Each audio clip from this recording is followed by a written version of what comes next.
Donc, bonjour, nous sommes aujourd'hui dans la ville de Béjaïa en compagnie de Tariq Benali, coach et dirigeant du MC Béjaïa, champion en titre du dernier championnat de futsal algérien. Bonjour Tariq. Bonjour monsieur et bienvenue. Cher Tariq, qu'avez-vous pensé de la dernière réunion qui a eu lieu le 30 juillet dernier, donc réunion du bureau fédéral concernant le développement futur du futsal algérien? Je pense en toute sincérité le plan du développement du futsal approuvé et discuté lors de la dernière réunion du bureau fédéral, je pense qu'il est une nécessité pour effectivement pour le développement du futsal ainsi que surtout pour la pérennité et la survie de la discipline. Donc penser à la formation, c'est indispensable. Et aussi le lancement des jeunes catégories, ce qui va assurer la pérennité de la discipline. Voyons l'exemple de la Tunisie qui a réussi en futsal et malheureusement qui n'ont pensé qu'à la catégorie senior. Et aujourd'hui, on voit que le futsal n'existe plus en Tunisie. Donc pour éviter tout ça, il faut penser au lancement des jeunes catégories. Aussi, la communication, c'est très importante. Vous savez, nous souffrons énormément sur le plan médiatisation.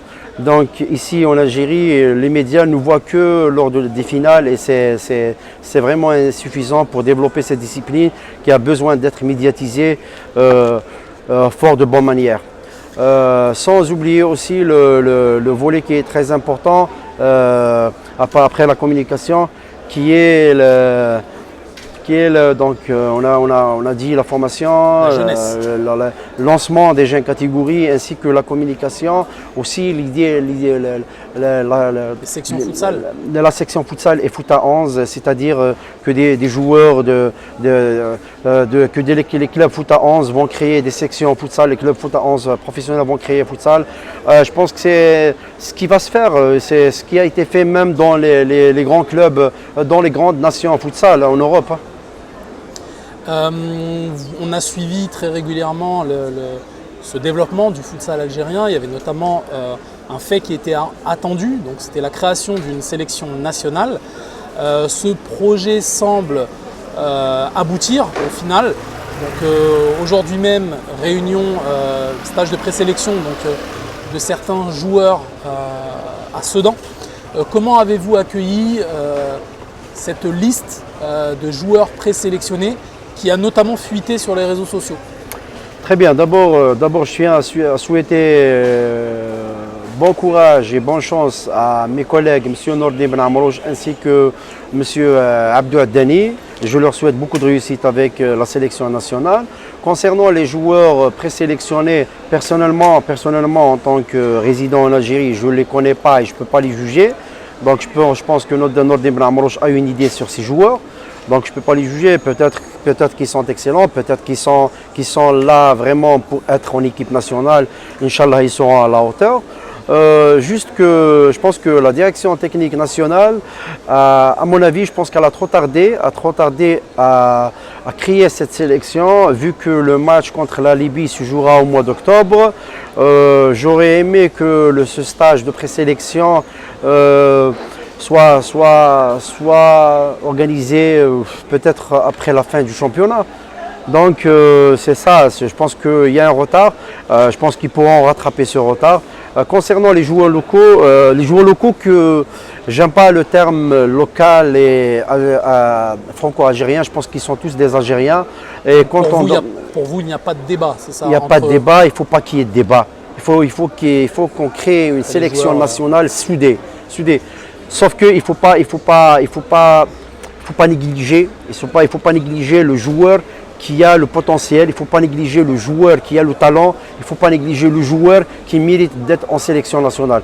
Personnellement, je dirais haut et fort, on a des joueurs, on a du talent en Algérie et sincèrement, l'équipe nationale elle existe, les joueurs qui pourront défendre les couleurs nationales existent ici en Algérie ainsi qu'en France et même d'ailleurs dans les différents pays où nos Algériens sont là-bas.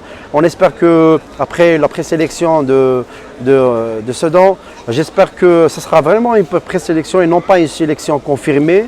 Et je crois que le staff a une vision, même des joueurs locaux. Je ne sais pas s'ils ont convoqué 20 ou là 16 joueurs qui vont sélectionner. J'espère qu'il y aura le même nombre ici en Algérie. Ils vont prendre les meilleurs d'ici et les meilleurs de là-bas. Ils vont former un groupe parce que c'est difficile de travailler la cohésion et les automatismes avec des joueurs qui vont venir de France, qui sont forts tactiquement, et des joueurs algériens qui sont forts techniquement. Selon vous, en tant que coach du champion d'Algérie, à quels joueurs pensez-vous en particulier, des joueurs que vous avez appréciés durant ce championnat, qui pourraient aisément intégrer la sélection nationale, alors, que ce soit dans votre club ou dans d'autres clubs d'Algérie? Si j'étais à la place de Ben Amrouche, où là, il aurait peut-être demandé un avis que je répondrais avec beaucoup de joie, parce qu'on est là pour travailler pour l'Algérie. Je pense qu'il y a le joueur de Barj Baririj, le numéro 10 Raouf, qui est excellent, qui pourra facilement être sélectionné, ainsi que le Khaled, le gaucher, qui est du même club, qui est excellent, un attaquant qui est vraiment pétré de qualité. Il a des qualités énormes. Il y a un autre joueur que je ne me souviens pas de son nom, qu'on appelle Harsha, et c'est un gladiateur sur un parquet. À Rabia, ils ont 3 à 4 joueurs. Je citerai Oussama Ben Yala, je citerai Abd Samad Merzougui, je citerai aussi Wahid Nachet, ainsi que Khaled, un défenseur de haut niveau. Aqbou, il y a 3 joueurs, il y a Melk Hamish, il y a aussi Aziz, il y a l'autre joueur Sifdin, je pense que, bon, je ne me souviens pas du nom, mais il est excellent. Au MCB, on a 3 à 4 joueurs à l'image de Gomez, défenseur qui est excellent. On a Qassimo, on a Pati qui est parti au MOB. On a aussi Ben Saghir Malik et de même Soufiane Kharez que j'ai recruté. Et le meilleur joueur en Algérie, je peux le citer aussi, c'est Ramadan Chemsou, qui était au Rabia, qui était avec nous, qui est revenu. C'est le meilleur futsaleur en Algérie. Il y a aussi Arsantena, il y a le défenseur, Nasro, il y a le pivot Nasro, il y a Mario. Je pense qu'il y a d'excellents joueurs et je préfère que le sélectionneur fera appel à ces joueurs et va les voir à l'œuvre pour mieux juger. Comment avez-vous accueilli la nomination de Nordine Ben Amrouche à la sélection, et auriez-vous un message à lui transmettre? Au contraire, moi je n'ai aucun problème. Avec Nordine Ben Amrouche et peut-être il va me connaître. On sera là pour l'aider, on sera là pour lui montrer l'image réelle du futsal algérien. Je serai toujours là afin de répondre à toute sollicitation de sa part, ainsi que Abdou Abdouni. C'est un entraîneur qui a prouvé, c'est un entraîneur qui a le palmarès avec lui, c'est un entraîneur qualifié. Je pense que la Ligue nationale ainsi que la DTN ainsi que la fédération, ils ont fait le bon choix. Et nous serons là pour l'épauler, et pourquoi pas, Inch'Allah, un jour on sera avec lui pour former une sélection nationale solide. Le championnat algérien, revenons-en. Donc l'impression qui peut paraître pour les personnes à l'étranger via les réseaux sociaux est qu'il existe des tensions entre les clubs algériens. Est-ce que c'est le cas selon vous, ou est-ce que ce sont des rivalités somme toute normales pour des clubs rivaux? Ce genre de comportement et ce genre d'agissement, et même ce que vous avez décrit, je pense que ça existe partout. Je pense qu'il faut seulement que ça ne dépasse pas la rivalité. Il faut qu'on soit sportif.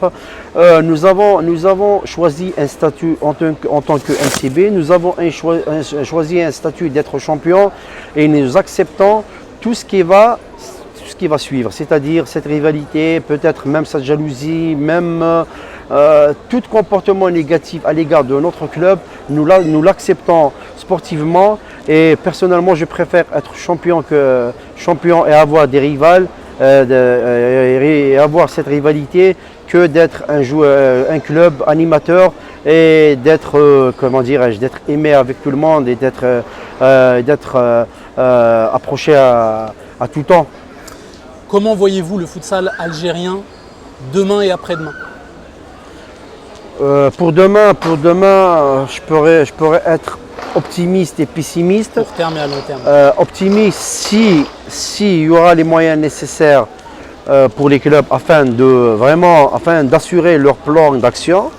Pessimiste, si ça reste comme ça avec cette politique et gagner des titres sans être récompensé comme le cas du MCB, je pense que le futsal ne va pas tarder, il ne va pas durer et il va disparaître.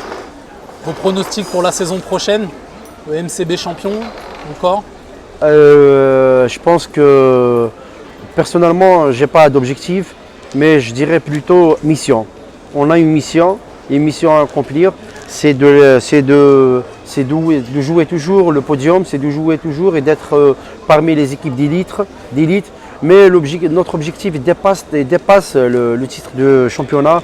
Nous souhaitons qu'il y ait des compétitions continentales et internationales pour les futurs champions d'Algérie, que ce soit MCB ou autre. C'est-à-dire si le MCB est champion d'Algérie, je souhaiterais le MCB ou Barj ou autre club qu'il aille jouer une compétition continentale pour espérer développer et acquérir d'expérience et surtout apprendre le véritable futsal parce qu'en Algérie, nous sommes en train de jouer le football dans une salle.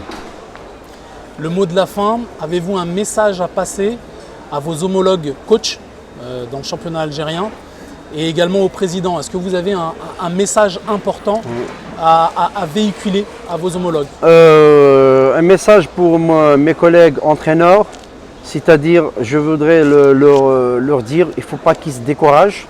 On dit toujours le meilleur éducateur c'est celui qui réussit avec le peu de moyens. Donc il faut qu'ils continuent et qui continuent à travailler. Inch'Allah, ça va changer pour eux et Inch'Allah, il y aura plus de moyens afin qu'ils puissent réaliser et concrétiser leur plan d'action. Mon deuxième message au président de club, ils doivent savoir que personnellement, je n'ai aucun problème avec quiconque. Au contraire, c'est mes amis, c'est mes collègues et ils ont les mêmes soucis que nous.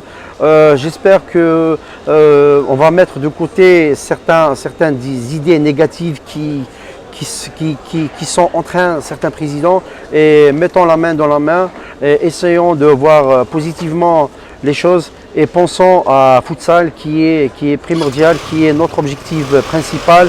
Et Inch'Allah, une réussite pour tous les clubs. Et je leur souhaite bonne chance et bon courage pour la nouvelle saison. Inch'Allah, la main dans la main et le futsal, Inch'Allah, sera toujours au sommet et vive le futsal.